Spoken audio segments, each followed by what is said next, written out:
Elhamdulillahi Rabbil Alamin, wa salatu wa salamu ala nabina Muhammad, ashhadu an la ilaha illa Allahu wahdahu la sharika lah, wa ashhadu anna Muhammadan abduhu wa rasuluhu. Uh, Motra sot po vazhdoj me marrëveshjen e Hudejbiyes, domethënë pjesën e 5, që është njëkohësisht edhe pjesa e fundit e kësaj teme. E inshallah do të fillojmë me disa domethënë me disa ajete të surës Fat, e cila sure domethënë ka zbritur në kohën kur po ktheheshin pejgamberi alayhis salam dhe besimtarët, domethënë nga Hudejbije në domethënë në Medinë. Dhe është interesant se surja Fat ka zbrit e plot, domethënë komplet surja ka zbrit me një herë. Dhe kjo nuk ka qenë çdo herë kështu. Domethënë ka shumë sure të cilat kanë zbrit pjesë. Për shembull, surja Bekare ka zbrit për 9 vjet. Pra, kanë zbrit disa ajete, pastaj kanë zbrit ajete të sureve tjera, pastaj ajete të surës Bekare, domethënë dhe Xhibrili e ka mësu pejgamberin alayhis salam se ku janë, në cilin vend, domethënë janë ato ajete. Ndërsa surja Fat ka zbrit e tëra për i herë. Dhe llogaritet që është sure domethënë e Medinës, pra kemi thënë disa herë që suret ndahen ato që kanë zbrit në Mekë dhe ato që kanë zbrit në Medinë, edhe pse nuk ka zbrit duke qenë pejgamberi alayhis salam në Medinë, po ka qenë koha e Medinës, domethënë prej kohës shpërnguljes së hijretit pejgamberit alayhis salam dhe këtë pjesën tjetër çka ka pas sure të zbritura, të gjitha llogaritën sure të Medinës. Po i lexojmë disa ajete në fillim, domethënë para se të fillojmë me mësimet e mëdha prej kësaj ngjarje, në mënyrë që t'i marrim disa mësime edhe prej kësaj çfarë ka zbritur. Në ajetin e parë thot Allahu, vërtet ne ty të dham një fitore të sigurt. Që ashtu që Allahu të liroj ty prej mëkateve të mëpashme dhe prej atyre të mëvonshme, kur njerëzit ta pranojnë fenë islame dhe nuk do të jenë më mëkatar. Dhe ashtu të plotëson mirësinë e vet ndaj teje e të orientoj ty në rrugën e drejtë. Dhe që Allahu të ndihmon ty me një ndihmë të fortë. Pra Allahu këtu po thotë se kjo që ka ndodhur, ky traktati, kjo marrëveshje e Hudejbiyes që është bërë, është një mënyrë tjetër për t'i treguar se çfarë pozite të lartë ka pejgamberi alayhis salam te Allahu. Domethënë çdo nderim, çdo bekim, edhe falje e mëkateve, domethënë bëhet për hir të pejgamberit sallallahu alaihi wasallam, domethënë është një nder dhe një bekim që po i jepet atij. Thotë pastaj Allahu subhanahu wa taala, ai është që në zemrat e besimtarëve dhuroi qetësinë për ta shtuar ata bindje në besimin e vet që kishin. Ushtritë e qiellit dhe të tokës janë vetëm të Allahut, e Allahu është shumë i dijshëm dhe shumë precis.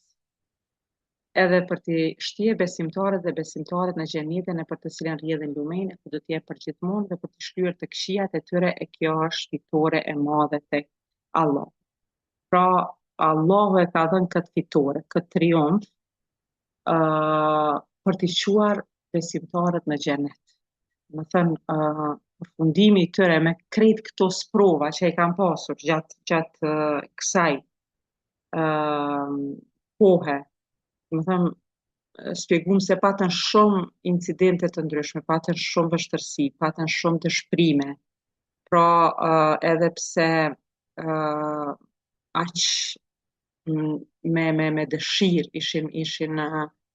ishin nisur për ta marrë, për ta kryer umrën, nuk u lejuan për këtë gjë, u mërzitën shumë. Rrugës patën edhe sulme prej kurejshve. pastaj gjitha ato tentativa për me bë marrëveshje me ta Afrika se e kanë mytur Osmanin. Gjitha këto i kaluan besimtarët duke kaluar testin, duke do të thënë Allahu deshti që t'i kalojnë këto vështirësi që ata ta fitojnë xhenet. Pra, është ky ajet, pra ajeti i 5 që tregon se kjo gjë është bërë domethënë për t'i shpërblyer ata, jo për t'i domethënë me qëllimin që vetëm të jenë në vështirësi, por çdo herë sprova e ka edhe shpërblimin e madh të vet. Ëm Gjithashtu thot Allah dhe t'i ndëshkoj hipokritët, i dhujtarit, politeistët, të cilët ushqejnë mendime të këqija për Allahun. Më thënë, kjo ka qenë njëkohësisht edhe, pra, shikoni të njëjtën kohë, një ngjarje e njëjtë, për dikën është fitimi i xhennetit, e për dikën është fitimi i xhehenemit. Sepse këto u pa domethënë puna edhe e hipokritëve, të cilët nuk shkuan me pejgamberin alayhis salam, u arsyetun me gjëra të ndryshme. U pa edhe puna e jo besimtarëve që nuk deshën t'i lëjnë muslimanët që të shkojnë domethënë atje. Të gjitha këto gjëra dolën në shesh dhe me një ngjarje të vetme dikush po del i shpërblyer, dikush po del i ndëshkuar, dikush po del hipokrit, domethënë kjo është prej urtësive të Allahut që ngjarjet dhe kjo dynja është për t'u testuar secilin në mënyrën e vet. E ata që të zotohen ty në të vërtetë ata i zotohen Allahut, se dora e Allahut është mbi duart e tyre. E kush e thyen zotimin, ai e thyn vetëm në dëm të vetin, e kush e zbaton atë, është ai që është zotuar Allahut, ai do t'i jep atij shpërblim të madh. Këtë ajet kuranore kemi përmendur edhe rastin kur e kanë dhënë betimin në, domethënë te ajo pema, pra Ridwan, që është përmendur që jam betu se o i dërguari i Allahut, ne domethënë po ta japim besën, po ta dhojmë fjalën tonë, besimin tonë se do t'jemi me ty, do t'hyjmë me ty kudo që t'hysh ti. Domethënë edhe pse është shumë rrezik me shku luftë, sepse tash janë nisë për umre dhe nuk i kishin as armë, as përgatitje, as asgjë, ishte një gjë shumë e vështirë, po këta ju zotuan pejgamberit alayhis salam për këtë gjë dhe Allah tha se dora kur i kanë zgjatur duar, domethënë njëri me tjetri për me dhënë besën, bita ka qenë dora e Allahut subhanahu wa taala, domethënë që ka qenë bekimi i Allahut mbi atë grup të njerëzve. Pastaj Allah subhanahu wa taala thot vërtet Allahu është i kënaqur me besimtarët kur ata në hijen e atij drurit të zotoheshin ty dhe ai e dinte se ç'kishin zemrat e tyre. Andaj u dhuroi qetësimin dhe së shpejti shpërbleu me një fitore. Pra është pikërisht ajo që po themi atë, domethënë kur e kanë dhënë besimin, Allahu tregon se Allahu është i kënaqur me ta. Allahu që i kënaqur me ta. Dhe prej këtij ajeti kuranor, ne gjithmonë themi për sahabët radiallahu anhu. Për shembull kur e përmend dikon Enisi radiallahu anhu, Omeri radiallahu anhu, Ebu Bekri radiallahu anhu. Që do thot radiallahu anhu, që Allahu qoftë i kënaqur me ta. Sepse Allahu na ka mësuar në këtë ajet kuranor që ashtu të themi për ta. Kështu që domethënë me këtë ajet kuranor pa vërtetuar edhe një herë se çfarë niveli të lartë e kishin besimtarët që Allahu e arritën kënaqësinë e Allahut me këtë gjë dhe kjo është një lavdrim për ta. Domethënë Allahu këtu po tregon që ata ishin të sinqertë që këtë e bënin me sinqeritetin më të madh. Sepse sikur ta kishin dhënë veç ashtu fjalën sa për sy e faqe, Allahu nuk i kishte përmendur në këtë mënyrë lavdrimin në Kur'an. Dhe kjo pjesa dhe ju premtoj atyre një fitore të afërt, dietarët e kanë komentuar se kjo është fitoria e Hajberit, çlirimi i Hajberit, që do të jetë domethënë në ligjëratat e ardhshme. Disa e kanë dhënë si komentim se kjo është lirimi i Mekës, edhe këtë mendim, mirë po, është lirimi i Mekës edhe më vonë kuptohet në këtë sure, ndërsa këtu është menduar për Hajberin, sipas disa prej komentatorëve të Kuranit, domethënë ata që mirën me tefsirin e Kuranit. Pastaj Allahu subhanahu wa taala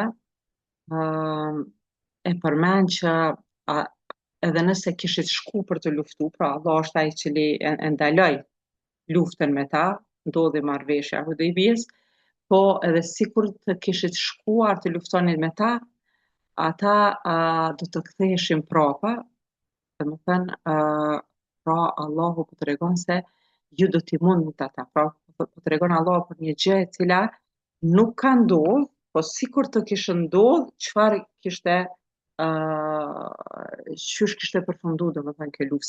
Se prapë, edhe pse janë pak, Allah do t'i ndihmonte besimtarët, por Allahu e bëri një zgjedhje tjetër. Pengoi duart e tyre prej jush dhe duart tuaja prej tyre brenda në Mekë.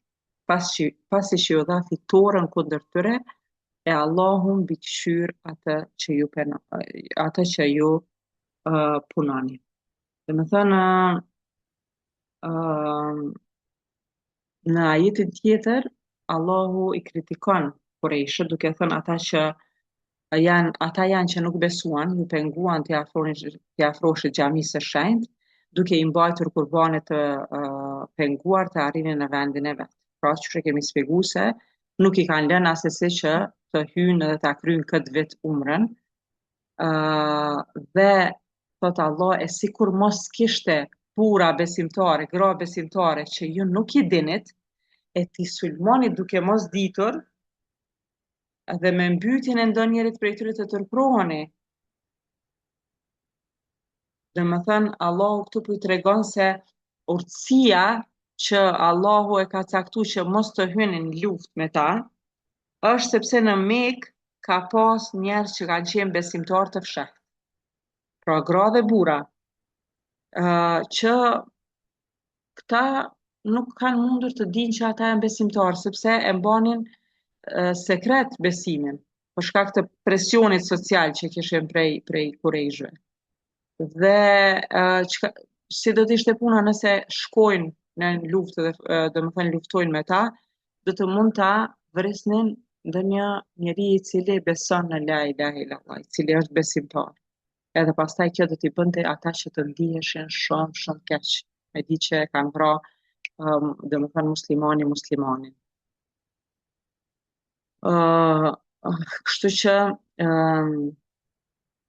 në ajetet e fundit, në ajetin e 27, Allahu po tregon se atë ëndrrën që ka pa pejgamberi alayhis salam, e që domethënë sahabët si një farë mënyre debatuan për këtë çështje dhe thanë qysh pejgamberi alayhis salam e ka pa ëndrrën, e pse na s'po hym në këtë vit me kry umrën, sepse shumë dëshironin që të hynin. Në këtë ajet kuranor, në ajetin 27, Allahu e vërteton që kjo do të realizohet. Pra ashtu si tha Omerit pejgamberi alayhis salam, nëse Allahu ma ka dhënë ëndër, gjithçysh ka me ndodhur, se është i dërguari i Allahut, këtë ëndrat e tij janë të vërteta, por se nuk kam thënë që do të ndodhë këtë vit. Kështu që edhe ajeti 27 e vërteton këtë, thot Allahu ëndrrën e të dërguarit të vet e vërtetoi me realitet, se me vullnetin e Allahut ju do të hyni në xhaminë e shenjtë të siguruar, do t'i ruani flokët e kokave tuaja, t'i shkurtoni e nuk do të keni frikë. Pra ai ka ditur atë që ju nuk e dini. Para kësaj ju dha një fitore të shpejtë. Domethënë prej këtij ajeti kuranor kuptohet që para se ju mundsohet që me hyrë në xhaminë e shenjtë, keni me pas këtë fitoren e Hajberit. Dhe dy ajetet e fundit janë lavdrime për pejgamberin alayhis salam, ai është dërguar të dërguar në vetë me udhëzim të plotë dhe me fenë e vërtetë, që të triumfojnë mbi çdo fe e mjafton Allahu dëshmërisht. Dhe ajeti i fundit është një nga dy ajetet ku përmendet Muhammedur Rasulullah. Muhamedi është i dërguari i Allahut. Pra, në 4 vende përmendet në Kur'an me emrin Muhammed, ndërsa në 2 vende është me edhe që është Rasulullah. Pra, dhe ky është një prej atyre vendeve, domethënë dhe është pastaj lavdrat për edhe për pejgamberin alayhis salam, edhe për muhaxhirët dhe ensarët, për cilësitë e tyre që i kanë në fytyrat e tyre shihen shenjat e gjurmës së sejdës së Allahut. Përshkrimi i cilësive të tyre është në Tevrat, dhe po ky përshkrim është edhe në Injil. Ata janë si një farë e mbjellë ku mbin filizi vet, e ai trashët përforcohet dhe qëndron në trungun e vet. Ajo e mahnit mbjellësin. Subhanallahu, çfarë përshkrimi i bukur për sahabët. Për t'u ashtuar betam llojin jo besimtarëve. Allahu atyre që besuan dhe bën vepra të mira, u premtoi falje të mëkateve dhe shpërblim të madh. Pra është një përfundim shumë i bukur i kësaj sure të bukur dhe është një si më thënë një kuriozitet më tregu për këtë ajet kuranor është një prej 2 ajeteve që janë në Kur'an që përdoret në një ajet çdo shkronjë e alfabetit arab. Domethënë 28 shkronjat e alfabetit arab gjenden brenda këtij ajeti. Pra për këtë është edhe domethënë një gjë e veçantë për këtë ajet kuranor. Mirë, i kthehemi tani mësimeve që kemi marrë nga krejt kjo kohë, domethënë sa kemi qenë me këtë ndodhi me marrëveshjen e Hudejbijës. Pra janë disa lloje, si me thënë, të mësimeve, disa aspekte të përfitimeve, të dobive të mëdha që i marrim nga kjo ngjarje. Ato janë, domethënë është e para është në aspektin e përfitimit në sira. Pra në jetëpërshirin e Muhamedit alayhis salam, pra janë disa dobi të cilat nxjerren prej kësaj ngjarje. Pastaj janë përfitimet teologjike apo të akides, përfitimet në fik, në jurisprudencën islame, dhe përfitimet në aspektin e mendimit bashkëkohor politik. Në gjitha këto arrihen në surën në marrëveshjen e Hudejbijës, domethënë në ngjarjen e marrëveshjes së Hudejbijës. Fillojmë atëherë me dobit në sirë. Pra, gjatë krejt jetë përshkrimit të Muhamedit alayhis salam deri këtu, domethënë, kemi pa gjithmonë se kurejshët e kanë pas një farë mendjemasie, një farë epërsie, kush jemi ne, ndërsa jo, domethënë nuk keni palë barabartë, edhe këtu mundohen të trajtojnë si ashtu. Mirë po, vetë fakti se shkun edhe kërkun marrëveshje, u ulën bashkë me muslimanët, tregon se erdhi koha kur u detyrun kurejshët mi trajtu muslimanët si një palë të barabartë. Pra, për herë të parë, kurejshët dhe pejgamberi alayhis salam po përfundojnë një traktat, një marrëveshje si të barabartë, si palë të barabarta. Kjo është diçka tjetër pastaj që ka pas padrejtësi në atë marrëveshje për muslimanët. Mirë po, si palë, domethënë është hera e parë. Dhe kjo tregon se muslimanët jo vetëm që po fitojnë, po ngriten, por në një farë mënyre ata jo vetëm që po ngriten mu bë të barabartë, po fitojnë edhe një farë epërsie. Dhe shumë nga kurejshët e kanë kuptu këtë se po ndryshon çështja. Domethënë s'është më koha kur ata bënin çka donin me muslimanët, edhe i rrahnin nëpër qytetet, nëpër rrugicat e Mekës, i maltretonin ata dhe muslimanët, edhe Muhamedit alayhis salam, nuk është më koha kur mund, domethënë, qashtë me shku dhe me luftu me ta, po shohin se janë bërë faktor shumë i rëndësishëm musliman. Dhe kjo i ka shty ata që të bëhen pak një farë mënyre, një farë paranoje me pas, mu friksu që çka po ndodh, dhe kjo i shtynte ata që tani mirë rregull, po mirë me vesh, veç këtë vit jo.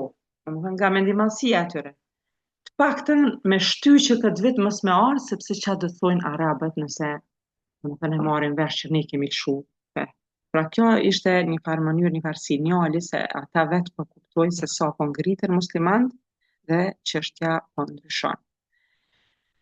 Dobia tjetër në sira nga kjo ngjarje është se kjo marrëveshje solli paqe. Dhe kjo paqe solli për musliman të rehati edhe siguri. Që asnjëherë më parë deri më në çdo ngjarje nuk e ka ndje musliman. Pra, këtë ato që e kemi shpjeguar deri më tani. Pra, që qëndrimi në Mekë, se sa kanë qenë të persekutuar. Shpërngulja, pastaj luftrat me radhë me Kurejshët, Bedri, Uhudi, Hendeku, në gjitha ishin ende të freskëta të kohëve të fundit. Kështu që gjithmonë ekzistonte një frikë kur do të na sulmojnë përsëri. Por tani kjo marrëveshje që është në fuqi, ju sjellë atyre një ndjenjë të paqes dhe qetësisë. Dhe kjo i lejon muslimanët mu përqendru me disa çështje tjera shumë të rëndësishme që i kishin. Pra, një prej tyre që do të jetë pra çlirimi i Hajberit, ku ishin shkuar fisi Benu Nadir dhe Benu Kajnuk. Fiset që ishin shpërngulur prej Medinës, pra të gjitha ato tradhti që ja kishin bërë pejgamberit alayhis salam, dhe pejgamberi alayhis salam kishte leju të largohen në paqe, mirë po ata nga atje e organizuan tër luftën e Hendekut. Pra, ishte kërcënim i madh për muslimanët, po derisa muslimanët dushin mu marrë tërkohën me Kurejshët. Mu mbrojt prej tyre, nuk kishte hapësirë që ata me mendu edhe me sulmu një armik që ishte në mos edhe më i rrezikshëm se sa Kurejshët, sepse ai i nxiste edhe Kurejshët. Pra që kemi shpjeguar në luftën e Hendekut, që kanë shku i kanë nxit Kurejshët deri në atë mos sa që kur e kanë pyet Kurejshët e pse jo tash me neve a është ma e afërt feja juaj me fenë e Muhamedit apo me fenë tonë. Me pagan, para me data i thonë me juve. Veç sa mi shti me i luftu musliman që nuk është e vërtet, sepse feja hebreja është shumë e afërt me fenë muslimane se me i dhujtarët, ata i urrejnë i dhujtarët, por për t'i nxitur kundër muslimanëve. Kështu që domethënë kjo paqe i solli disa mundësi të reja për muslimanë që të mirën me disa çështje shumë të rëndësishme. Tjetër, muslimanët tani kanë me pas mundësi me vepru globalisht, jo veç mu koncentru aty në Medinë dhe rreth Medinës. Domethënë pejgamberi alayhis salam gjatë këtyre viteve do të filloj të dërgoj letra mbretërve të mëdhenj që ai është i dërguari i Allahut, i njoftoi që është i dërguari i Allahut dhe t'i ftoj ata në Islam. Domethënë është dobi shumë e madhe që mos ta kesh të tërkohën deri në qysh po të sulmon Kurejshët, që po të sulmojnë Kurejshët dhe asgjë tjetër dobishme, domethënë mos me mujt me mendu që të zgjerohet Islami, për shkak se tërkohën një duke u mbrojt. Kjo marrëveshje është ajo e cila do t'ja mundsoj këtë gjë muslimanëve. Tjetër është se është një përfitim, domethënë se muslimanët edhe paganët për herë të parë mund të bënin lirshëm tregti, qoftë me të tjerë, qoftë me zveti, dhe kur ishte kjo mundësi me bë tregti, ishte mundësia edhe për me përshu mesazhin islam, pra me ju bë davet. Kur nuk je në luftë edhe bën marrëveshje për, si me thënë, për në mënyrë të qetë, për qef, për tregti, për fitime, dhe ke domethënë mundësinë për me bë marrëveshje me palët e ndryshme, atëherë ke mundësi dhe shpalos Islamin, ju dhënë një shembull të Islamit, apo mi thirr ata me besu Islamin. Pra kjo ishte dobi në aspektin e sirës. E tjetra është se sahabëve pjesëmarrës ju dha statusi shumë i lartë në këtë marrëveshje. Pra atëherë kur ja dhanë besën pejgamberit alayhis salam, pejgamberi alayhis salam ju tha, ju jeni njerëz më të mirë në tokë. Ju jeni njerëzit më të mirë në tokë. Do të thonë kjo është një status shumë shumë i lartë. Dhe në një hadith tjetër thot askush që ma dha bejan, do të thënë këtë besën, nuk do të hyj kurrë në zjarrin e xhenemit. Pra kemi shpjeguar në 2 epizoda më herët, do të thënë ligjëratën jo të fundit, po të parafundit. Gjithashtu, kjo marrëveshje i dërgoi deri te çlirimi i Mekës. Do të thënë ishte ky traktat që pejgamberit alayhis salam ja mësoi të angazhohet edhe ishte prishja prej anës së Kurejshve që shkelën këtë traktat që domethënë ishte shumë legjitime pastaj për pejgamberin alayhis salam dhe muslimanët që të nisen edhe ta çlirojnë Mekën sepse ata shkelën marrëveshjen. Pra, siç kanë thënë disa prej dietarëve, pa Hudejbijen nuk do të kishte as çlirim të Mekës. Ishte padyshim fitore e qartë dhe fitore e madhe, ashtu siç e përshkruan Allah në ajetin e parë të surës Fat. Tani disa prej dobive, udhësive, përfitimeve që janë në akida apo në aspektin teologjik. Ndoshta e keni dëgjuar domethënë të gjitha se është një hadith i pejgamberit alayhis salam ku pejgamberi alayhis salam ka ndaluar që një sundimtar musliman domethënë të qëndroj ulur e tjerë të rinë pranitë të tij në këmbë si në shenjë madhrimi, ha? Bile në hadith thotë kush e ka qef këtë gjë, le t'ja përgatit veten një karik prej zjarrit. Domethënë është diçka që nuk lejohet kjo farë mendjemallësie që unë veçull në aty tjerë gjithë rinin këmbë.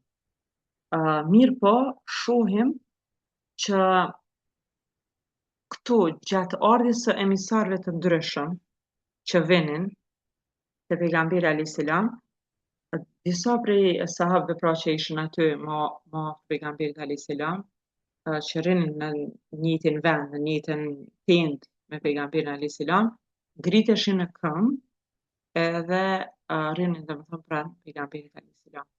Pra kjo zakonisht nuk lejohet, po shohim se rregulli i përgjithshëm është që nuk lejohet, ndërsa kur dikush hyn i rëndësishëm dhe e para nëse ngritesh për të si shenjë respekti, pra është përjashtim prej rregullës. Dhe në anën tjetër, nëse e bën ti këtë, siç ka thënë Ibn Kaimi, e kanë bërë si një shfaqje të forcës. Pra duke qëndruar në këmbë, kanë dashur atyre me thonë që jo vetëm ju që i respektoni sepse kjo te Kurejshët ishte që prishët gjithë ishin në këmbë. Dhe këta dëshironin me thonë që jo vetëm ju e respektoni prisin e juaj, po edhe ne shumë e respektojmë prisin e tonë. Dhe thotë Ibn Kaimi ishte një shprehje e fuqisë, një shfaqje e forcës kur je në këmbë. Domethënë e shfaq më shumë forcën se sa kur rrin ulur. Kështu që domethënë në këtë rast kjo u lejua. Pra shohim se është një përjashtim nga rregulla në raste të veçanta, pra kuptojmë se nuk llogaritet as mendjemallësi e prisit e as madhrim shumë i madh prej pasuesve të tij, nëse bëhet kjo në raste të veçanta dhe me nijet të veçantë.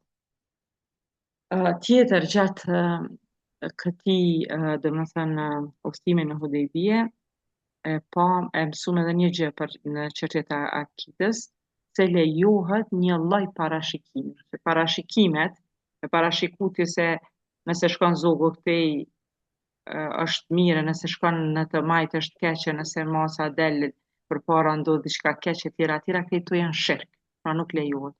Por, siç e kuptum nga ky rast në Hudejbije, pejgamberi alayhis salam thotë që e don thot për Suhejlin, kur ka ardhur, thot ai ka ardhur dhe me të ka ardhur lehtësimi. Dhe pra si një shenjë të mirë e tregon që ka ardhur Suhejli. Pra në një rast pejgamberi alayhis salam ka thënë se këto janë shirk, parashikimet, përveç se thot mua më pëlqen fal, e quhen fal, çka është fal?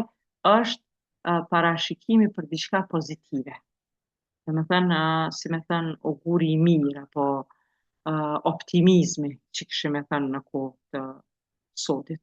Mirë po, kjo duhet të plotësoj dy kushte për me qenë i lejushëm ky parashikimi me lidh diçka se që kjo është shaj e mirë. Dhe me thënë para se me të ndodh, me marrë si një shenjë të mirë. Pra lejohet vetëm për rastet pozitive, jo për negative, nuk lejohet me parashiku diçka që tash diçka keq ka me ndodh, lejohet vetëm për gjërat e mira, dhe kushti i dytë është gjithsesi me qenë i lidhur, domethënë kjo të lidhet se është nga Allahu subhanahu. Pra jo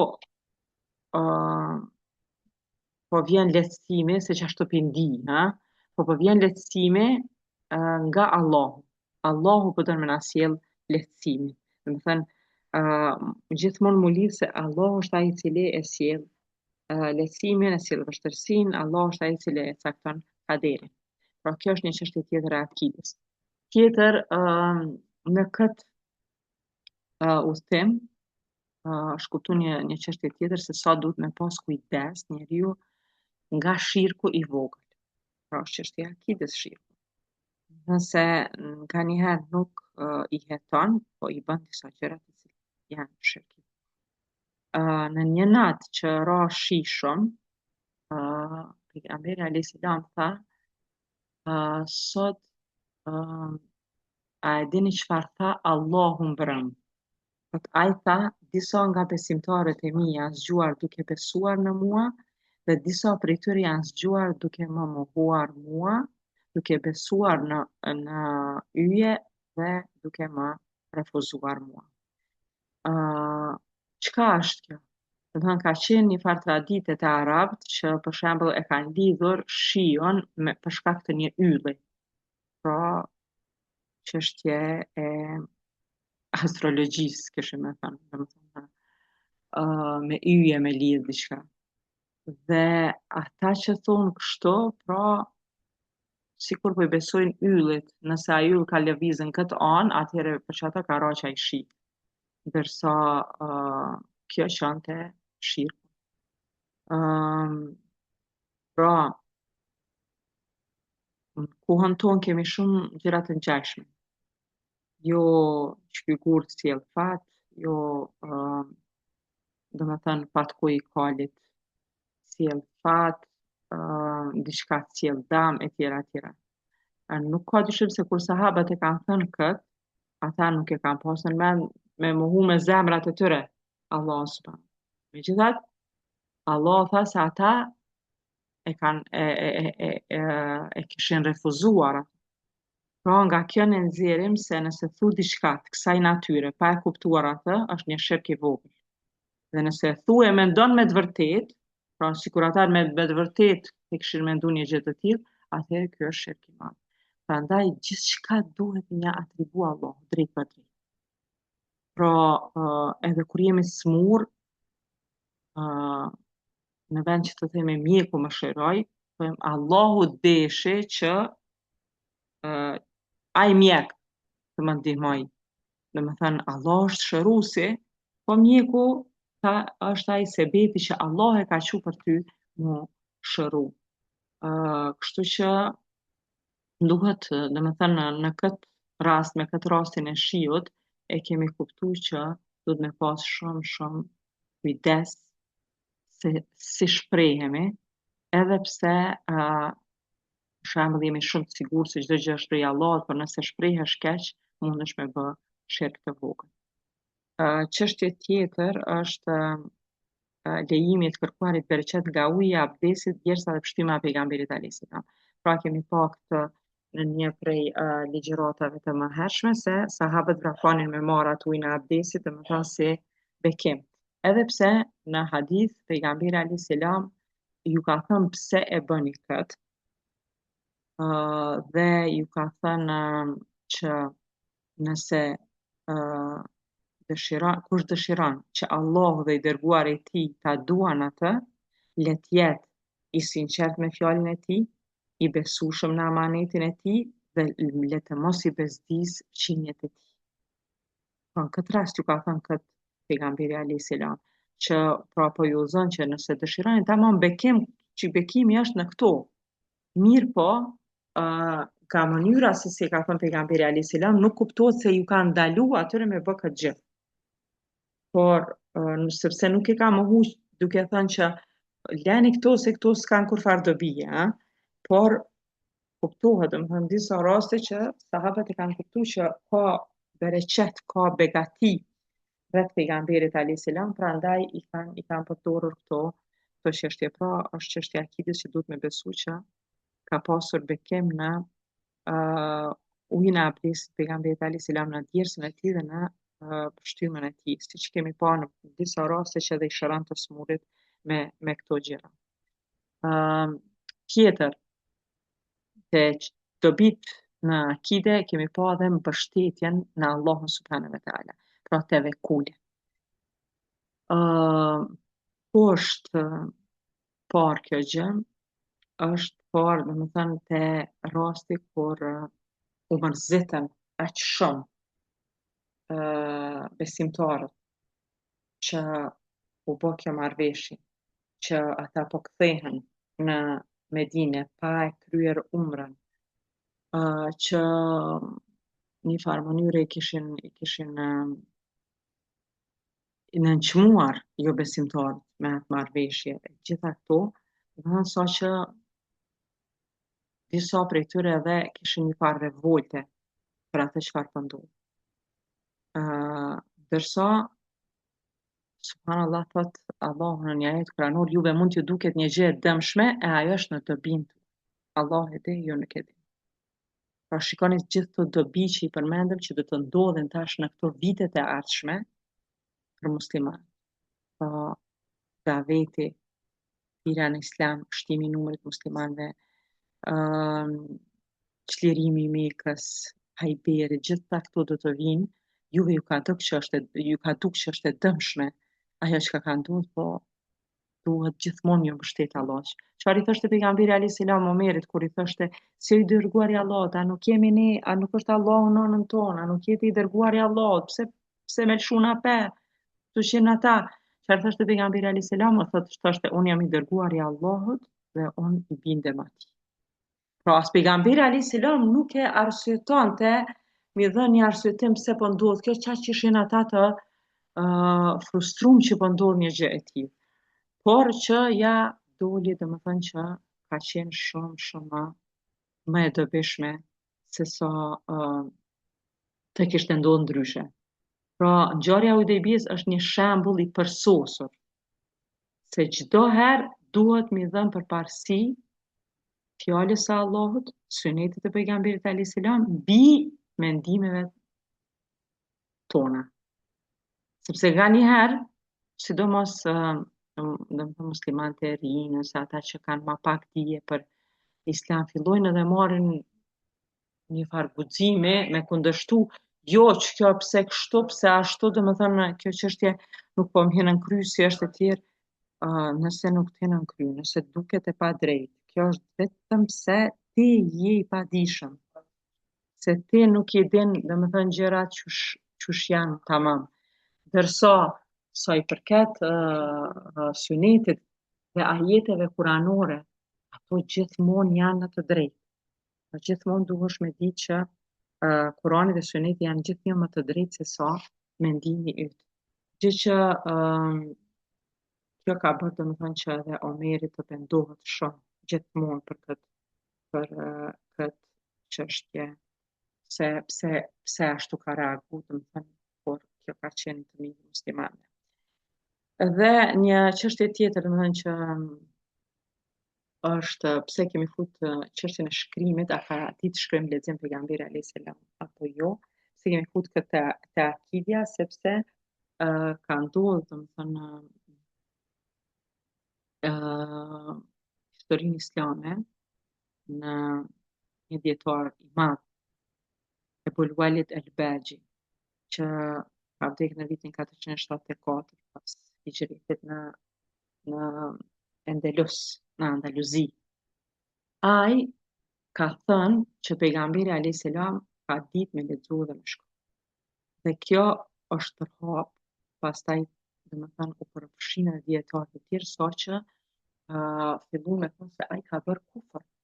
Pse ka kundërshtu fjalën e Allahut në ajeti kuranor që thotë Allahu dërgoi te ju një profet që nuk dinte shkrim lexim, pra analfabet. Kështu që u ngrit një padi gjyqësore kundër këtij Elbagjit dhe u mbledhën dietarët më të famshëm të asaj kohe, kështu që dhe u detyrua dhe sultani asaj kohe të përfshihej domethënë në Endelus dhe e morën në pyetje këtë. Dhe i thot sultani, thot dietarët, thot të akuzojnë se ki bërë kufër, ki mohu një ajet kuranor, e ki hedhur poshtë Kuranin, sepse thuaj që pejgamberi alayhis salam ka mund të lexojë dhe të shkruaj. Ndërsa ky thot unë kam argumente shumë të qarta sa ai ka ditur me shkruaj dhe me lexu. Dhe i thot cilat janë argumentet e tuaja, thot në marrëveshjen e Hudejbijes. Kur ka shkrujt Aliu dhe kur i ka thënë Suheli, jo, mos e shkruaj Rasulullah se na nuk e besojmë që jeti Rasulullah, dhe Aliu ka thënë o i dërguari i Allahut, unë nuk e fshi emrin tënd. Pejgamberi alayhis salam ka thënë mirë, unë po e fshi, edhe e ka shkrujt Muhamedi i biri Abdullah. Domethënë kështu është hadithi edhe te Buhariu që Muhamedi alayhis salam e ka shkrujt këtë pjesë. Prandaj ky e ka marrë si argument se ka ditë shkrim lexim. Dhe pastaj i kanë thënë mirë, e çka futi domethënë për këtë ajetin kuranor që është se Muhamedi alayhis salam nuk dinte shkrim lexim, ka thonë mendimi jam është se kjo ka qenë në fillim të shpalljes dhe pastaj e ka mësu domethënë shkrim lexim. Pra edhe dy tri provat, dy tri argumente të tjera janë marrë dhe në fund nuk kanë mundur asgjë t'i bëjnë sepse edhe ky ka pas mendimin e tij të bazuar në hadithe edhe në ajete kuranore. Pra përmendëm këtë vetëm në çështjen e ndodhisë së Hudejbijes, pra ka qenë mendimi një dietari se mbas të kësaj ka ditur shkrim lexim. Mirë, po shumica e dietarëve tjetër, ose gjitha argumentet janë që Allahu ka dashur ashtu që mos të di shkrim lexim, mos të akuzojnë të tjerët se ka marrë librat e shenjta e i ka përshkru vetë e tjera, pra ka urtësi në këtë çështje. Cilat janë përfitimet në aspektin e ligjit, në aspektin e fikut? Pra, i tham përfitimet të tjera, i tham përfitimet të akide, ka dhe përfitimin në aspektin e fikut. Në një është lejimi i marrëveshjes paqësore me jo besimtar. Pra këto muslimanët bëjnë një marrëveshje paqe me jo besimtar. Pra ka njerëz të tillë që thotë jo besimtarët nuk bën me ta heq, domethënë as s'ka marrëveshje as gjë sepse ata kanë mohu Allahun e tjera. Mirë po, nga ky rast i marrëveshjes së Hudejbijes, domethënë është argumenti më i madh që një gjë e tillë lejohet. Domethënë pejgamberi alayhis salam u angazhu derisa u bë marrëveshja e paqes me ta. Dhe domethënë Gjithashtu është çështja e sa viteve mund të bëhet marrëveshja dhe për shembull Ebu Hanife thotë se 10 vjet mund të bëhet marrëveshja vetëm 10 vjet me ta, ashtu siç e ka bërë pejgamberi alayhis salam. Dhe kjo është pozicioni më i fortë, më i qëndrueshëm. Ndërsa disa të tjerë, disa studius më bashkohur të kohëve të fundit, domethënë thonë që në rrethana aktuale mund të bëhet marrëveshje edhe e përhershme. Pra, për gjithmonë marrëveshje. Sa i kur prishet, prishet. Një dobi tjetër në aspektin e fikut është se ai i cili nuk mund ta kryej umrën ose haxhin pasi që është nis me kry, mirë po diçka e ndalon atë, duhet të ndalet edhe të kryej disa rituale. Pra çfarë bën muslimanët këtu? Çfarë tha pejgamberi alayhis salam, mos kthehen kurbanët, pra kafshët që i kanë marrë për mi sakrifiku, të prehen kurbanët, edhe i tha ti prejnë flokët. Do të thënë, edhe pse nuk hyn, është ndërprer, por duhet të kryhen çto rituale, edhe pse nuk kemi pas mundësi me shku diçka të ka ndalu. Tjetër, prej rasteve që kishte pejgamberi alayhis salam gjatë kësaj kohe kur vinin e shkonin këta emisarët, pra kupto se lejohet me kërku ndihmë edhe nga një pagan te një pagan tjetër nëse ki besim në to. Do të thënë, e merr, si me thënë, jo besimtarin apo i dhujtarin, e merr atë për ndërmjetës, për me të përfaqësu ty tani jo besimtar tjetër nëse ki besim tek ai. Tjetër, lejohet që të marrëveshjet nënkuptohen ndryshe disa gjëra që nuk janë cek me tekst. Çka do thotë kjo?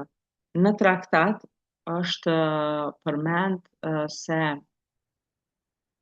nuk lejohet asnjë burr i cili vjen në Mekë të hyjë në Mekë si besimtar, pra ata që kanë ardhur prej neve, prej Mekës në fakt nuk lejohet të hyjë në Medinë, por duhet na ktheni mbrapsht në Mekë.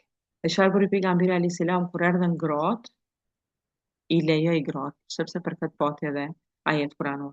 Pra, marrëveshja ishte për burra e cekur me tekst, edhe pse shumë mirë u kuptoi që ta kanë mendu për çdo njeri, pa marrë parasysh a është burr, a është gru. Mirë po, pejgamberi alayhis salam për mos t'i kthy, për mos t'i kthej domethënë gratë besimtare atje, dhe ashtu siç e urdhëroi edhe Allahu, domethënë i pranoi dhe tha se nuk është cekur për gra, por vetëm për burr.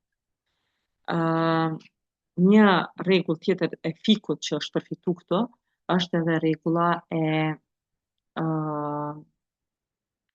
mos shkuarjes në xhami kur ka shi shumë të madh, kur moti është shumë i rënd i vështirë. Domethënë, kur ndodhi kjo, në një natë atje, kur binte aq shumë shi, sa që ishte vështirë falja me xhamat, pejgamberi alayhis salam i tregoi domethënë muezinit që mos të thotë hale salah hale fala, janë në namaz, po ju tha që të thonë, t'ju thot faluni në tendat e juaj. Faluni në tendat e juaj. Dhe lejohet për shembull edhe sot kur është ashtu, muezini të thot sallu fi buyutikum. Domethënë faluni në shtëpitë e juaja, faluni në shtëpitë e juaja e jo e jani në namaz. Pra këtu janë disa prej rregullave të fikut të jurisprudencës islame që janë, domethënë janë marrë prej këtij rasti. Dhe sa i përket që sot duhet të mirret kjo marrëveshje edhe të kuptohen disa gjëra, pra kur jeton në një vend që nuk është islam, pra është lidhja më e mirë që mund të bëhet me kohën e pejgamberit alayhis salam kjo. Pra, kjo na mëson se muslimanëve u lejohet të kenë marrëveshje të ndryshme politike. Dhe jo të gjithë muslimanët e kanë të njëjtë, po sipas vendit edhe kuvendi, si thuhet, domethënë kryesorët mos më bëj diçka që e bën në kundërshtim me fenë e Allahut. Përndryshe, lejohet me bë marrëveshje me jo besimtar, bile lejohet edhe nëse ato janë në dëm të muslimanëve, po s'ki zgjedhje tjetër si në këtë rast pejgamberi alayhis salam, pra për shkak të një sigurie, për shkak të një paqeje, ju lënë edhe disa gjëra më shumë atyre, edhe kjo lejohet. Dhe kanë thënë për muslimanët të cilët jetojnë domethënë në perëndim dietarët, pra në këtë vend jeton me vizë, me pasaportë, dhe marrëveshja është se ti je qytetar që i bindesh ligjit në atë vend ku jeton. Do të thënë ky është mirë kuptimi. Nuk e shkel ligjin, nuk je tradhtar, nuk bën diçka që është kundër sigurisë së atij vendi. Nëse e ki një vizë apo një pasaport të tillë, atëherë ligjet bëhen të detyrueshme. Bile, thonë dietarët, edhe nëse shihni Ebu Besir edhe Ebu Gjendalin, atje ju nuk do t'i ndihmoni. Pra si në këtë rast muslimanët që u detyrun, i pa me syt vet musliman ku mos i lon mu bashku me ta, edhe për shkak të marrëveshjes, mi u dorëzu jo besimtarve musliman. Pra në kuptimin që duhet të respektohen marrëveshjet nëse i ke bë me ata sepse i detyruar domethënë ta bësh një gjë të tillë. Ndërsa ka një bot kuptim, një mendësi shumë të gabuar për shembull, te disa musliman që mendojnë se nëse jeton në këtë vend qafirave, bën ti me shkel krejt rregullat e tyre sepse pruna e tyre është halal, gjaku i tyre është halal etj. Në dietat islam të ehli sunetit, domethënë që janë domethënë të drejtimit kryesor musliman që është ehli sunne, thonë që kjo gjë nuk është e lejuar. Por duhesh ti respektosh ligjet e atij vendi, ki obligim, sepse në momentin që ti ki vizë për atij vendi ose ki pasaportën e atij vendi, ti ki marrëveshje me atë vend, me atë shtet. Edhe duhet ti respektosh ligjet e atij vendi ashtu si janë, jo të bësh çrregullime në atë vend e të japësh shembull të keq.